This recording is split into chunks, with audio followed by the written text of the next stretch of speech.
অতিরিক্ত মূর্খামির জের। দীর্ঘ 10 দিন ধরে পাকিস্তান যতই বলুক তারা বাংলাদেশকে সমর্থন করে ভারতের বিরুদ্ধে টি-20 ম্যাচ বয়কট করবে, শেষ পর্যন্ত নিজেদের মাথা হেঁট করেই ভারতের বিরুদ্ধে ম্যাচ খেলতে নামছে পাকিস্তান। নিজেদের অবস্থান থেকে প্রায় 180 ডিগ্রি ঘুরে পাক বোর্ড গতকাল জানিয়েছে তারা কলম্বোয় ভারতের বিরুদ্ধে মাঠে নামতে প্রস্তুত। সোমবার গভীর রাতে পাক সরকারের এক্স হ্যান্ডেল থেকে পোস্ট করে জানানো হয়েছে, বন্ধু দেশগুলোর অনুরোধ এবং বেশ কয়েকটি বিষয়ে সিদ্ধান্তে পৌঁছানোর পর পাকিস্তান দলকে ভারতের বিরুদ্ধে মাঠে নামার অনুমতি দেওয়া হচ্ছে। রবিবার লাহোরে একটি ত্রিদেশীয় মিটিং করেন বোর্ড প্রধানরা।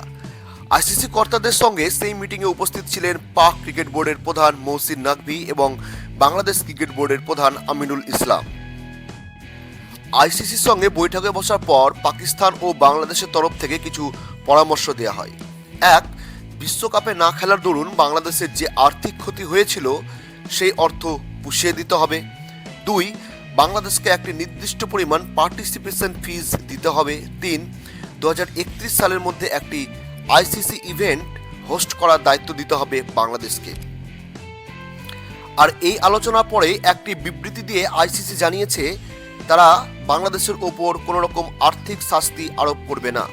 আর 2031 সালের আগে বাংলাদেশকে হয়তো একটি ইভেন্ট হোস্ট করার দায়িত্ব দেওয়া হতে পারে। তবে এর মধ্যেই পাকিস্তান আরও কতকগুলি দাবি জানিয়েছিল যা মুহূর্তের মধ্যে খারিজ করে দেয় আইসিসি।